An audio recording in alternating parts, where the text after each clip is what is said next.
The following podcast is a W2M Network original production. Visit W2Mnet.com for all of our other great podcasts, plus news, reviews, articles, and opinions from the worlds of wrestling, video games, football, and entertainment.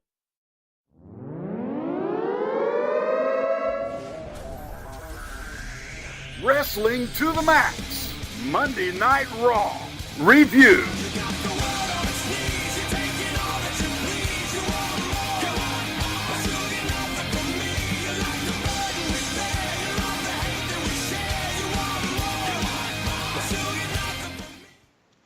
Ladies and gentlemen, welcome to Wrestling to the Max's Raw review for November 20th, 2017. And we are brought to you by W2Mnet.com, the place where you go get all your great wrestling needs and a lot more. And don't forget to go subscribe, rate, and review over there at Wrestling to the Max. That'll get you this review show, plus all the other great review shows and our regular episodes of Wrestling to the Max.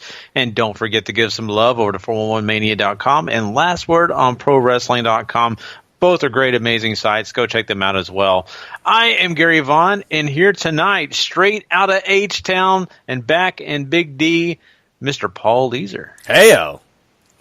And, Paul, we have a Raw here to talk about, all about the fallout from Survivor Series. But you were actually live in Survivor Series, and I can't wait to talk about that. We're going to be talking about that on our regular episode of Wrestling to the Max. So if you want to hear Paul kind of get into the ins and outs of those shows, being there live at NXT TakeOver, War Games, and, of course, Survivor Series, come check out that Wrestling to the Max show. It's going to be a lot of fun. He'll give you some of those great details. But tonight we're talking all the stuff that happened following Survivor Series, the fallout here. So this is going to be kind of interesting. Lots of different situations kind of rounded out here in this show. Yeah, they really did have a whole lot to address after a crappy ending to what was actually a pretty enjoyable show all the way up to the end. So, and they waste no time in doing so as Stephanie comes out to gloat about how Raw won the series of matches at Survivor Series 4-3, obviously, excuse me, and she says that, Kurt job, you're safe, all this other stuff, you got, beat up, obviously, by Triple H and all that, Triple H comes down, Kurt Angle comes down, basically you get a big argument, about last night and how things went down, basically Kurt's still pissed. This brings out Jason Jordan, though, who wants to wrestle Triple H tonight. And Stephanie's like, dude, Triple H is going to kill you. So, and then speaking of murder, out comes Braun Strowman, who also has some beef with Triple H still, who apparently doesn't like cheaters or doesn't like, people beating up his boss. Whatever. Beard to nose, they go. Triple H backs off. Jason Jordan still in the ring since he's itching for a fight. Stephanie makes them face off later on in the evening, which basically is just a Angle masquerading as a match, because Jason Jordan doesn't really get a whole lot of time to try to fight back or show that he can hang, because Kane comes down and attacks Braun with a chair and ends up sending him throat first and all sorts of stuff with the chair. So clearly that's still a thing. You also have some stuff earlier in the night, too, with Jordan talking to his dad about seemingly trying to get out of the match almost, because he says he's not 100%, but he was 100% when Triple H was out there. This is some spotty storytelling to me, and I think they might also be playing a long game here, Gary, of maybe this entire Jason Jordan parentage thing might be a setup, because this is starting to feel awfully like the Authority all over again. I think you're onto something here, because Jason Jordan, being a young upstart, playing this role of Kurt Angle's son, and the next thing you know, he turns the tables, and him and Triple H are best friends. Mm-hmm. That could be something that could be down the line. I mean, still a little early to predict that, but I think we can kind of nod our head that way.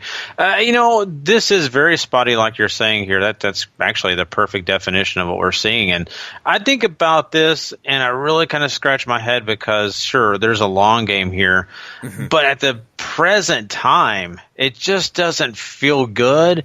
It doesn't feel all that exciting. You just mentioned Survivor Series. I mean, Survivor Series was a lot of fun. It was this just great ride. It was a roller coaster. I use this example, and I'll just use it again quickly on a review show for Survivor Series. And I said, it's like drinking a nice cold Coca-Cola. Oh man, it's so good. You're refreshed. And then you get to the last bit of the Coke and it's warm.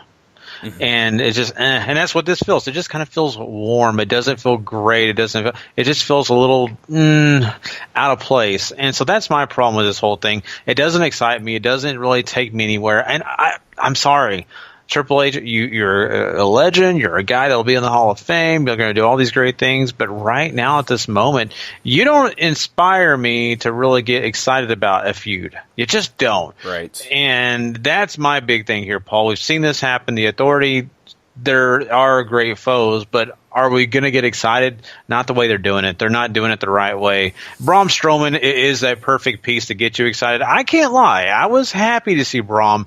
It excited me a little bit. You just have this big monster who's the perfect kryptonite against a guy like Triple H, but there's no payoff, and there probably won't be for a long time. So that, once again, doesn't inspire me.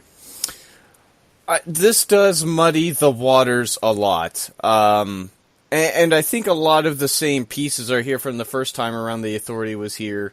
A young upstart looking to climb his way up to the top, and Jason Jordan, if they decide to go that way. Kane obviously has a history with him. It feels like we're going back that direction, and it feels like a huge step back, even though this is basically, I feel like in the long run, at least trying to get to WrestleMania now is going to be Kurt and Triple H set up all the way until April. Or if they decide to go the way that Triple H has usually been going and putting over the young guys, then him and Braun maybe. But, I think I'm like you. This doesn't really do a whole lot for me, and I think we're in the vast minority on this because being there, Survivor Series, Triple H gets a huge pop. He got a huge pop whenever he announced himself on the Raw before Survivor Series, saying that he's on the team now. And I like Triple H, right? And I'm not really against him being used in the fashion that he has been recently, but him and Stephanie immediately injecting themselves back into being the overarching story along with Shane, because it sort of felt like that too, at least at Survivor Series, that this huge McMahon saga is always going to dominate the landscape anytime they decide to bring it up. And it really, really sucks, because there's a lot of other stuff going on that's going to have to take a back seat now. And fortunately, at least it doesn't feel like Braun is going to be a victim of that, but there might be some others, Yeah, and there usually is. And, I mean, there's nothing you can do about this. This is the way it's going to work. The Authority figures are going to be, dominating your television for a while now since they have made their presence known again. They've come out from their hole, and we'll have to see when we can get them back in that hole. And sadly, it may not be till after April again. Right. Right. But I will say this. I'll take one big positive thing from this. I enjoyed Kurt Angle nose-to-nose with Triple H in the segment because it was nice to see him basically going to get back to that Olympic gold medalist attitude and not so much the tender GM that he's been. Right. So that's a positive out of it. I enjoyed him at Survivor Series, seeing him in action, and, getting a chance to see him do this. It makes me feel a little bit better about what's going on with Kurt. It's kind of funny. When we watched Survivor Series, it was some young guys with three older guys, at least two of them really older guys.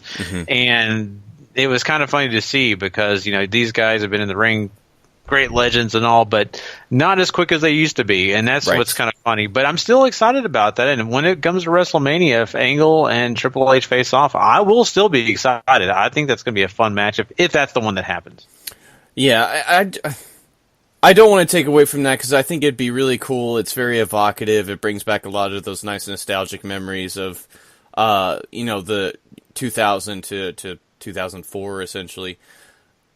And I don't want to take away from that because that is something very cool that I wouldn't mind seeing recaptured again in the present day. But I don't know if it's worth it at the expense of all this other talent they have that they really, really should be focusing on, because, I mean, if you're not building stars now and you're already suffering attendance losses and stuff like that, like, it's not worth it.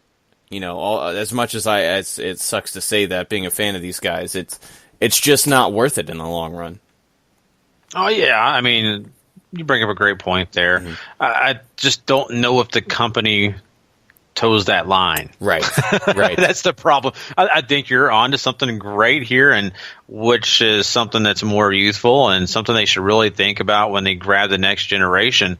But that's not what they usually do. They usually kind of play a little 50-50 on that game. Mm-hmm. And so that's the way it'll work out. But I think we'll have to kind of hold our horses before we get too far in our thinking, because there's going to be a lot of changes, and some things may even switch up between now and WrestleMania. We're getting ahead of the game probably a little bit here in our conversation. But I think nonetheless we get some good stuff here, even though we may not like everything. Mm-hmm. Mm-hmm.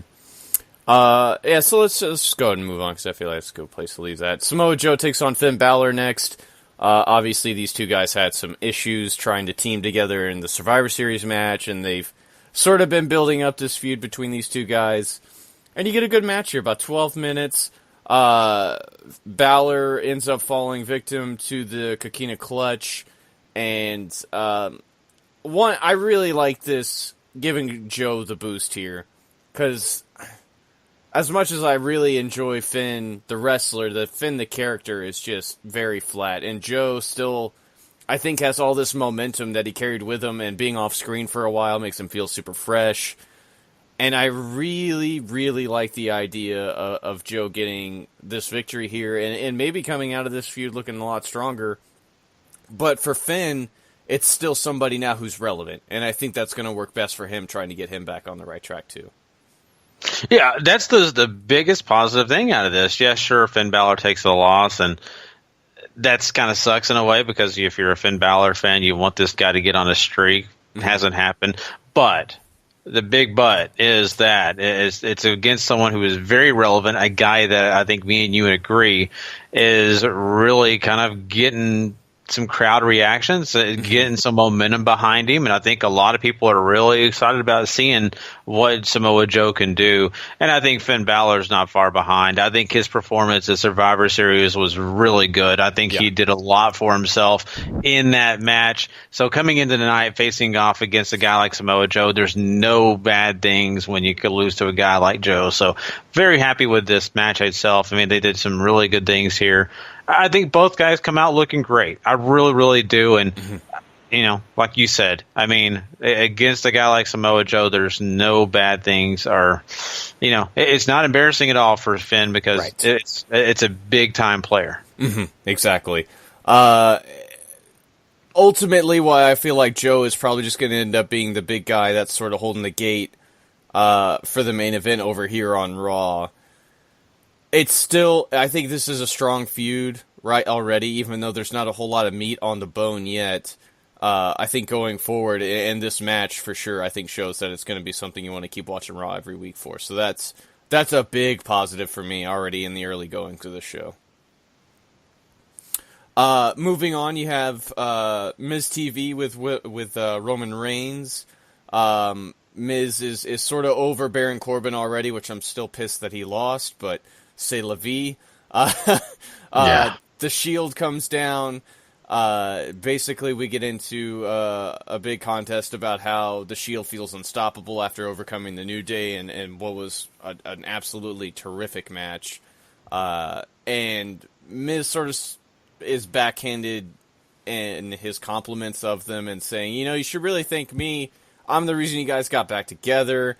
Maybe you want to send me some of that money you guys are making from all that merch. And they kind of counter back and forth. Roman wants a title because obviously Dean and Seth are gung-ho about getting the tag titles back, and he doesn't want to be left out. Eventually, this runs into Reigns challenging Miz for the Intercontinental title. Bo Dallas, however, steps up and says, hey man, you want to get to him, you got to go through me. Obviously, the Shield has no problem killing people, as they do with Bo here, as well as Curtis. who is, of course, still in the neck brace like a wonderful human being that he is, eats a knee in a dirty deeds, and we learn later on, of course, that Roman will face off against Miz in the main event.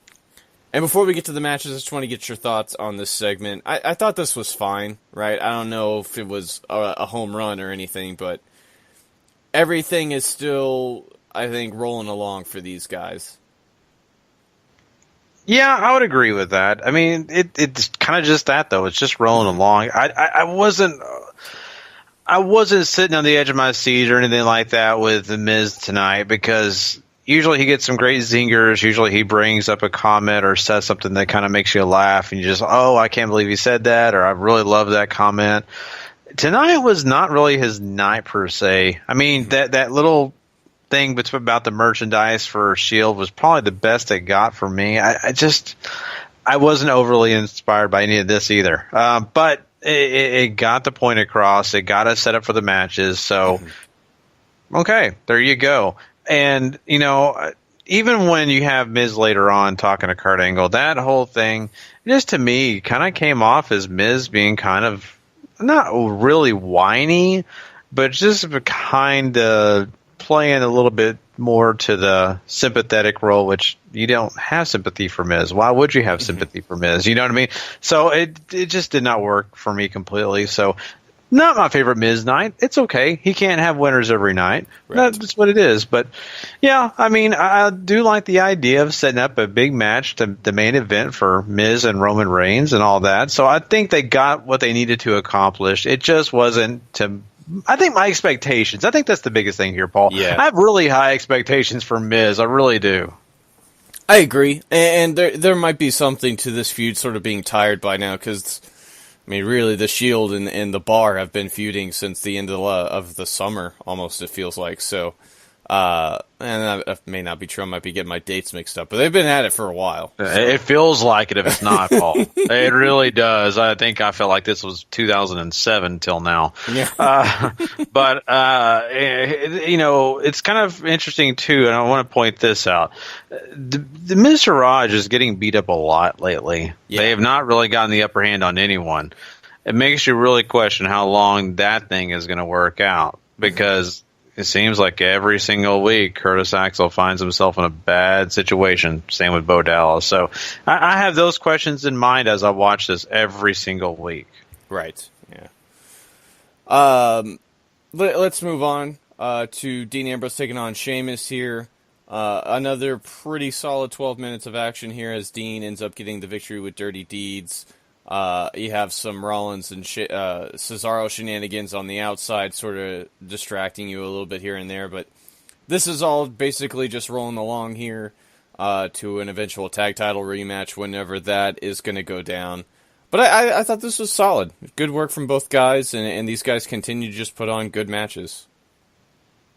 You're exactly right on that. And the Bar, Sheamus and Cesaro, man, they really... it's kind of funny, but they had a parallel at Survivor Series, because I think they've done an excellent job in their matches, no matter really who they're facing, even though it's usually the Shield. They've really put on some great performances. And the same with the Usos over there on SmackDown. I mean, my God, it's like I was talking about last week. It doesn't matter really right now with the Usos. They just put on good matches. I can't wait till we get to the end of the year in January and do our awards, because I swear to God, I'm going to give the Usos some award. They've just really impressed me this year. But, I mean, same with the Bar. Both Sheamus and Cesaro are really doing a great job on Raw. I think they have a great match here. It was something that I was kind of fearful that I was going to be bored out of my mind, to be honest with you. Like you said, since the dawn of time, this feud feels like it's been taking place. But yet, they still got me. They still drug me into this match, and I started getting behind it, and I felt pretty good about it. And, you know, hey, the Shield winning, it's kind of what happens. The Shield wins. No problem with it, but still at the same point, at least I got a great match out of it where I wasn't bored, so I'm good with it. Absolutely. So let's go ahead and fast forward to that main event. The Intercontinental title's up for grabs. Roman Reigns and The Miz. 16 and a half minutes later or so, Reigns hits the spear, gets a big victory after you have some Bar and Shield shenanigans on the outside too. This didn't really do a whole lot for me, honestly. I'm okay with the title change here. They haven't done a whole lot with The Miz and the Intercontinental title, even though they kept saying, or at least Miz kept saying that he's trying to make it into something. WWE didn't seem interested in doing that, so I mean, the move here freshens it up. It keeps this feud moving forward, all that other stuff, but I don't know, this is kind of meh. Well, just like the Intercontinental Championship. Mm-hmm. Been kind of meh. I mean, really, it's been a while since that title's really meant something. It's kind of funny, for a long time there, we kept talking about how the U.S. title didn't mean anything, and then they started having the U.S. title challenges over there on SmackDown, and John Cena, AJ Styles doing those things and making that title. But here we got the Intercontinental title, and it's just been, hey, this is a decoration. Mm-hmm. And that just kind of stinks, and that's probably why Baron Corbin won Survivor Series, and that's still terrible. But here we go to this match. The reason I think you just really didn't care for it so much is it's just WWE formula. Miz goes outside the ring, plays around for a little while, gets back in, mixes it up, and finds his way around, tricking Reigns or doing his thing to get the upper hand for a little while until, Roman does his thing and overcomes the odds and wins this match. So we'll see. I was not really happy with the way this whole thing rounded out, not because the Miz lost the title. It's still kind of sad. But just because of, like you said, this is just WWE formula. This is like, every third Raw we watch anyway. So not a big deal to me, not a great main event. Roman Reigns is the Intercontinental Champion. I'm kind of curious where that's going to go. I'm not going to lie. I want to see how they use it. Maybe Roman will build the Intercontinental title to make it matter because, well, they want to have him win a ton of matches anyway. Might as well give him a championship to hopefully build up on. So if there's anything that comes out of this, hopefully it's the Intercontinental title gets to look better. Mm-hmm. I'm fine with that. And obviously I think, especially after looking at Survivor Series last night, the WrestleMania plan is still in place for it to be Reigns and Lesnar again for the world title, or the Universal title, excuse me. At least having that still penciled in, because I'm sure it could change. I don't know exactly what you're going to accomplish with Roman as the Intercontinental title holder moving forward. And I can only assume it's just not going to be that long a run, and he's only really going to be working with The Miz unless, another three-man team shows up or something else happens to the Shield in between this time and WrestleMania. But it is a bit of a head-scratcher for me just because I really don't know what this accomplishes other than just trying to freshen up the championship, which is whatever, but I mean, looking at this long term, I don't know if this is really going to do anything for it. You're probably right on that. I'm just having high hopes. I'm being honest with you because I don't know what else they could do. Here's my dream is that they give it to Roman to be the transition. And that way he gets another nice gold star on his resume. Well, you were Intercontinental title this many times. And then he passes it off to maybe someone like Samoa Joe, where he has a match with Joe, Miz, or someone else gets involved to screw Reigns, and, well, Samoa Joe walks away with the title, and Reigns gets distracted and moves on. That's the best thought process I have on it. That would be something special. And then, hopefully, the person building the title would not be Roman Reigns. But if not, if they're determined to have Roman Reigns make this a little bit of a run before WrestleMania, before he drops it, hopefully he makes it look good because I've been disappointed. I want the Intercontinental title to be something special. Right, absolutely. Let's get through all this other mid-card stuff before we get to what I felt was the better part of the show. First up, you have the Cruiserweights on tap. Enzo shows up with Drew Gulak, and Tony Nese, Arya Daivari, Noam Dar as well. Gloats about being the Cruiserweight champion, talks about the Zoe train here. However, Mustafa Ali, Rich Swann, Cedric Alexander show up. They're here because they want a title shot. They're willing to earn it. It's match time. The heels against the faces here. Honest to God, this is a waste of time. the faces get stuck chasing around Enzo. The heels don't really get to look like anything else other than just basic support here before you have Mustafa Ali hit the imploding 450 on Noam Dar to put this away. But this was just not good. I'm sorry. I just love your reaction to this. This is not good. It's not good. I'm trying to be nice too. It's just not good. Hey, let your emotions out, Paul. Let whatever you want to say about it, just let it go. I'm sure everyone listening right now has the same feelings about this. This is filler. This is what the cruiserweights are. They are nothing more, nothing less. They are filler. I hate to say it that way. That's very mean, especially if you're a big fan of the Cruiserweight title. I'm sorry, Juventud Guerrero is not holding the title. I don't care.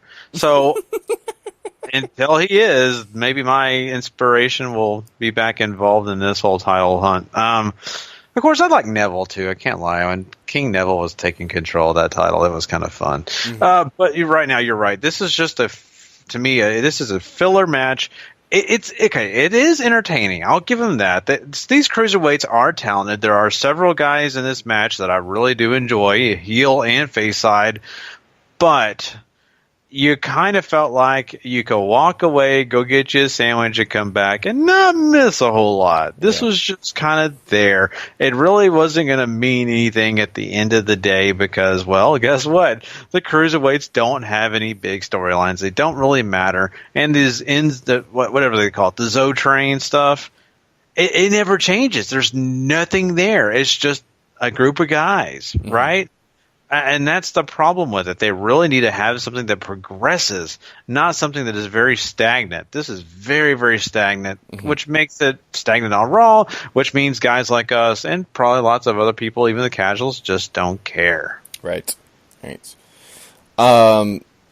this got you to watch 205 live tomorrow, you deserve a medal for it, because this just made me want to not care at all going forward. So, the Drifter shows up after that, plays a little bit of a tune. You have Matt Hardy show up. We have a big brawl.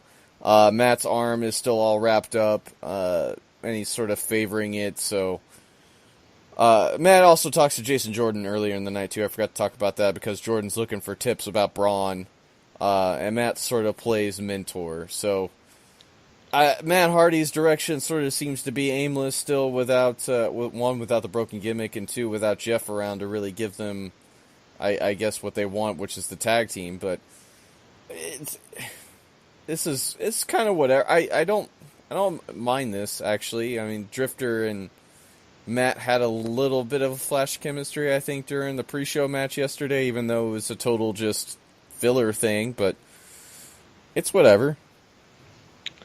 It was the one match I missed on Survivor Series. I did not rewind far enough to watch that match.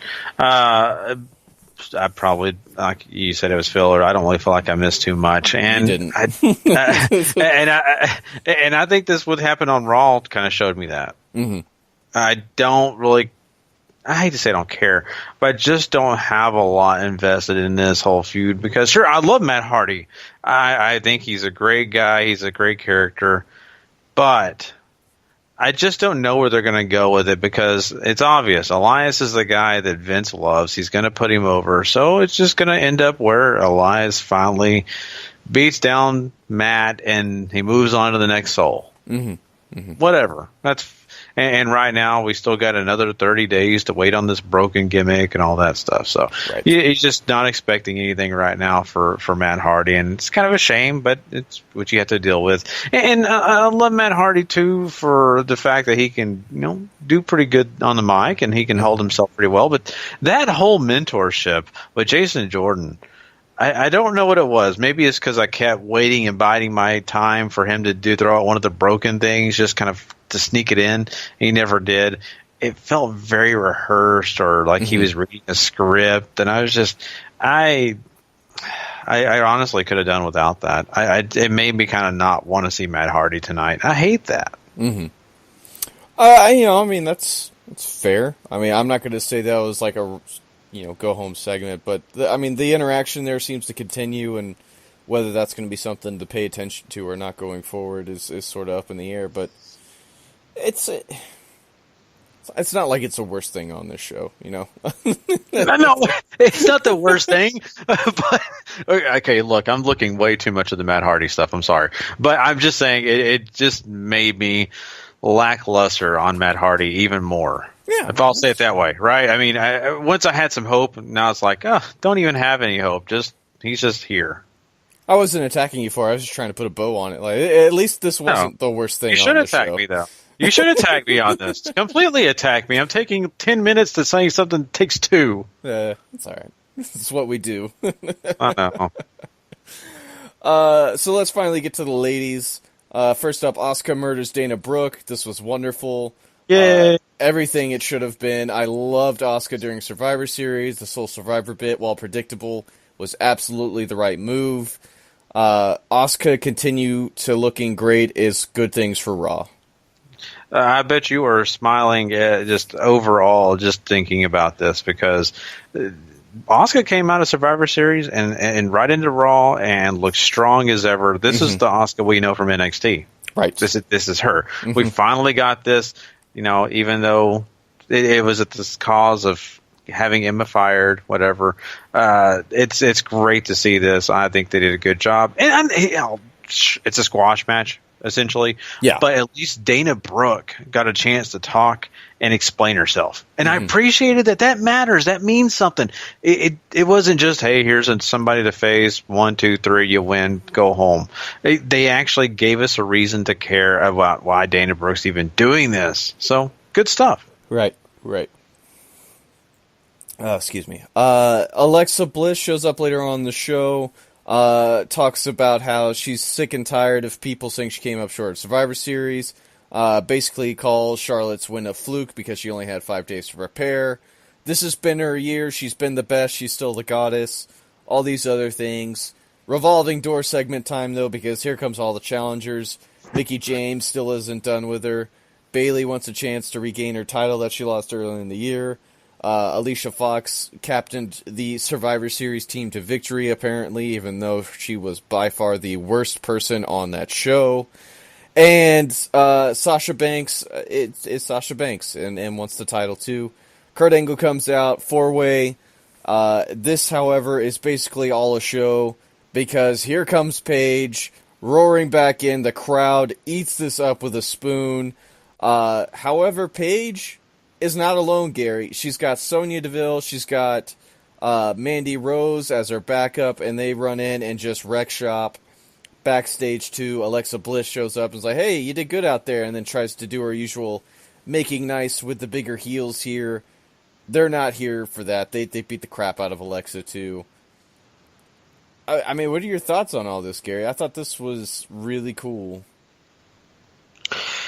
Yeah, let me just start out with talking about the beginning here and saying, Alexa Bliss coming out and do her thing. It was fine.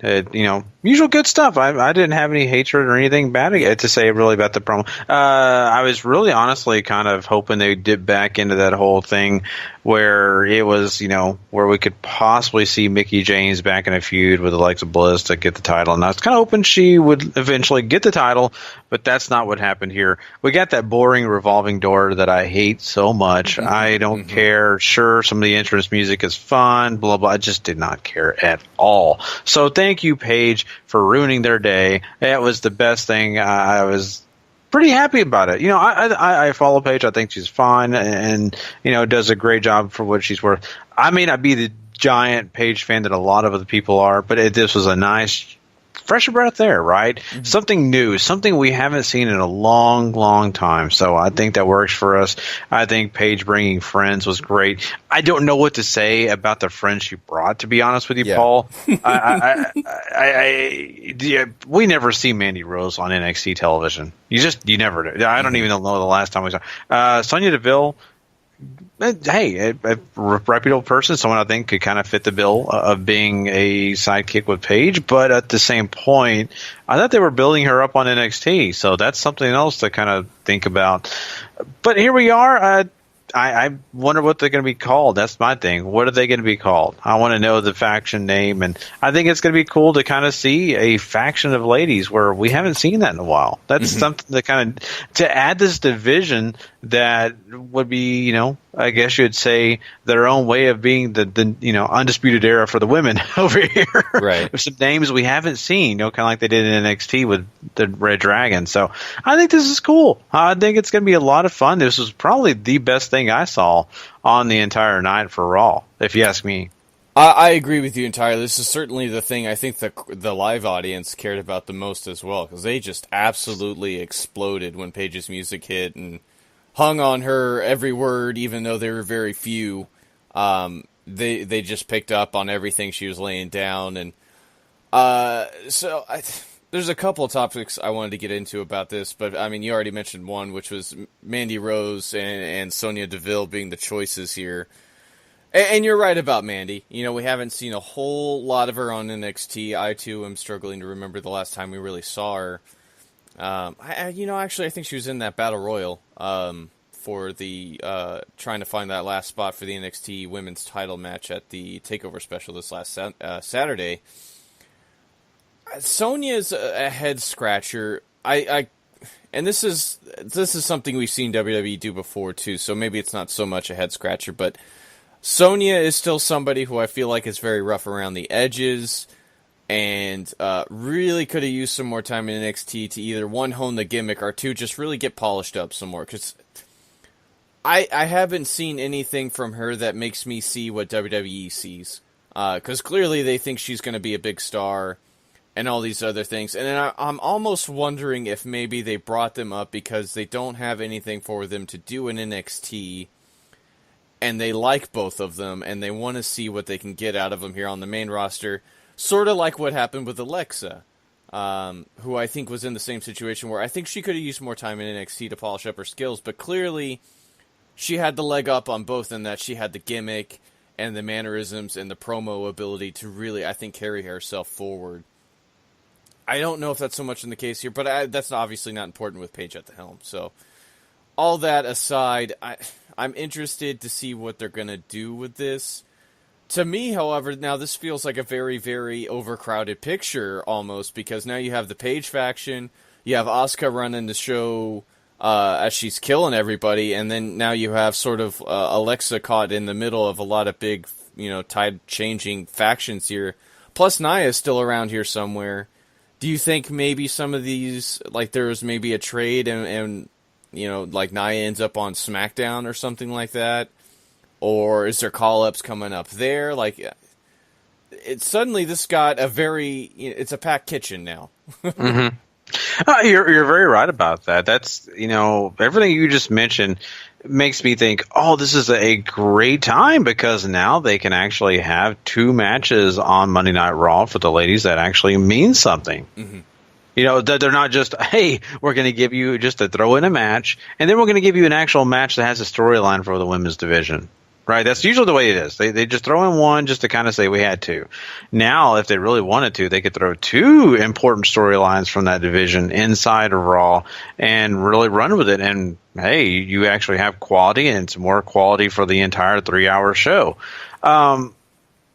Take that away, though, and let's just say they're going to do what you're saying here and maybe trade some people away. I would have no problem, since you're going to have Asuka be kind of that dominant person for that division.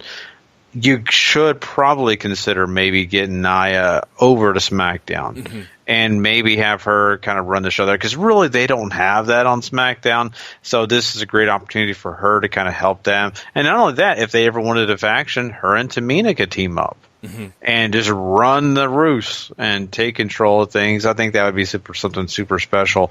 So there are a lot of things here. I don't really know how they would go about it. That's what I would do personally. And I mean, you may even trade somebody else over there to the SmackDown side and kind of do some things like that. But outside of that, I'm kind of with you. I'm a little bit lost on it. I'm still trying to work my way around what their idea is here. But I think the biggest thing for them is they feel like they've added a great piece in Paige and really kind of get some great things going for that division now that you have so much more talent. I agree. Certainly this Paige faction here is a huge spark of interest to move into a division that I know you and I have often talked about falls very flat sometimes. and really has basically been held up by the Herculean effort of Alexa Bliss to keep everything interesting and really, I think, send segments home, even though matches might not always deliver as much as we would care to. This certainly brings a lot of interest, and I don't think you can really fault them for doing this, but I worry now that, I mean, they only dedicate so much time to the women, so unless they're willing to increase the footprint now, you're going to have some moons of people around. And I think SmackDown could certainly use another face or two, whether it's call-ups or whether it's moving some people around from Raw or whatever, so. Yeah, and I think you kind of saw that in Survivor Series, too, to be honest with you. I think Alicia Fox was probably the one person you could say no one really cared about. Even though I want to give her credit. I'm going to be very honest, and I know I'm kind of getting off topic here, but I got to give credit to Alicia Fox. I think one of the most charismatic people on the Raw side, maybe outside of Alexa Bliss, because she's a quirky character. But I think it's actually kind of grown on me. I think it actually is working. I enjoy the silliness, the quirkiness, even though it's a scared little person at times, I just enjoy it. So I think she did a great job in adding her piece to that. But I think probably one of the last weaker, Carmella on SmackDown is still, to me, very, not saying underdeveloped, it's not there yet. I don't care how much they try to push her. She's just not there. Natalya, guys like us that are really respectful think she does a great job. But I'm not sure how many of the fans actually really care about her. So there's some people over there on SmackDown that may not be reaching the fans, where if you traded some of these people from Raw over there, that would be a big deal, and I think it would help them a lot. So I think we're kind of on the same page here. And talking about Paige, I'm just going to ask you this question before we get out of here. I don't know much about what's going on. We keep hearing the rumors off and on with Del Rio and all that. But I just really wonder if she's put in this role. I'm assuming that she has found her way to being back dedicated to WWE. I really wonder about that, and especially what they're doing here, they apparently want her to do something. So hopefully, I hope that inspires her to work hard and want to be a part of WWE. I think WWE already has a whole bunch invested in Paige before the injury and all the insane amount of drama that came with her and Del Rio being together, whether they still are or not, because that seems to be up for debate now if you follow all the social media stuff. I definitely agree with you that they want this to be a big deal and putting her at the forefront. I think they have just as much invested in her succeeding once again after all that, because like we've talked about before in the run up to her return now, people love a good what am I looking for, car crash, of somebody falling from grace and then finding their way through and coming back up. So I think WWE wants to set that up, and if Paige manages to pull all this off and keep on the straight and narrow, I guess, and dedicates herself to all this and whatever's going to happen to keep her, walking the line, if I could steal a line from Johnny Cash, I think WWE stands to gain a whole lot, just as much as Paige does, Yeah, I'm right there with you, and I just hope she keeps her nose clean and, that doesn't, end up in Folsom Prison or anything like that. So, sorry, I love Johnny Cash. Me too.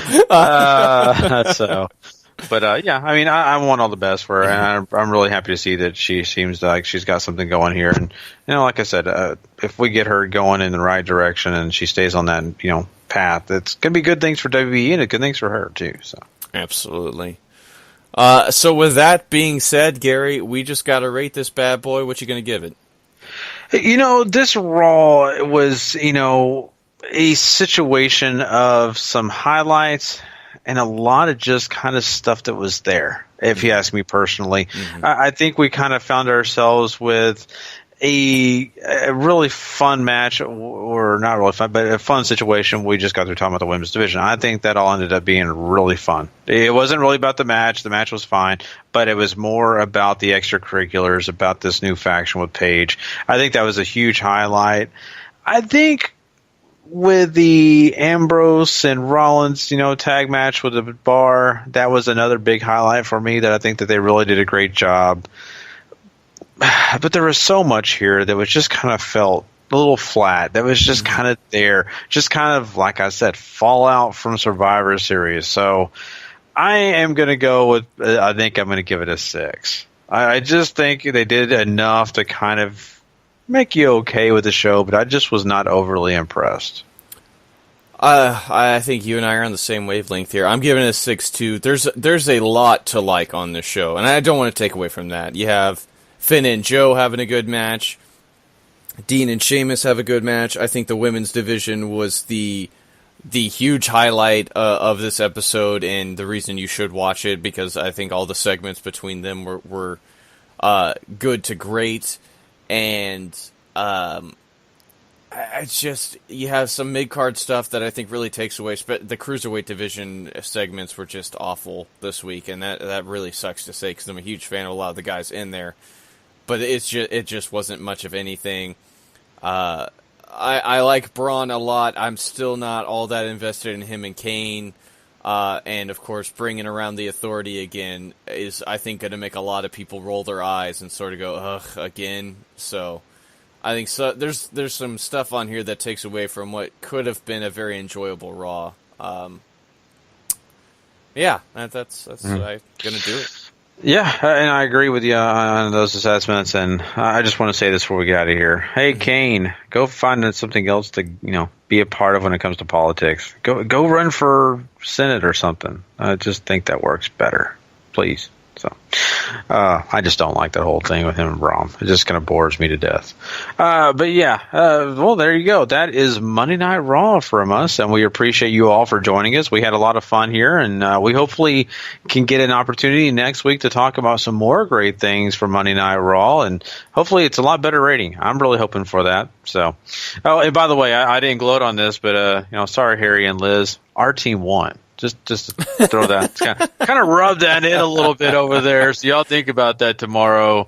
Yeah, that's right. Team Raw, baby. But anyway, so there you go. We appreciate you once again. W2Mnet.com. Don't forget to go there and find us and find all the other great podcasts that are available. Hey, and if you want to come find us, it's very, very easy. Go subscribe and rate and review over there at Wrestling at the Max. That'll not only get you our Raw review, it'll get you Harry and Liz's SmackDown Live and 205 Live review. And me and Paul will be doing NXT that we can't wait to talk about this week. So there's lots of great stuff coming your way. It is going to be a blast, trust me. Oh, and also, don't forget to go subscribe and rate and review also to the W2M Network if you want to come get everything that W2Mnet.com has to offer when it comes to podcasts. That's something else that we kind of sometimes don't say a lot, but we want you to go do that because it'll get you guys like Wrestling Unwrapped, which Harry does a great job with Patrick Ketza. You also get other great shows like Running Wild Podcast and plenty more other ones. And, once again, big love for PerformaMania.com and Last Word on ProWrestling.com. Those are some great supporters of ours. We appreciate them and all they do for us. So there you go. We appreciate you. And we will catch you guys down the road. Have a good one, guys. The following podcast is a W2M Network original production. Visit W2Mnet.com for all of our other great podcasts, plus news, reviews, articles, and opinions from the worlds of wrestling, video games, football, and entertainment.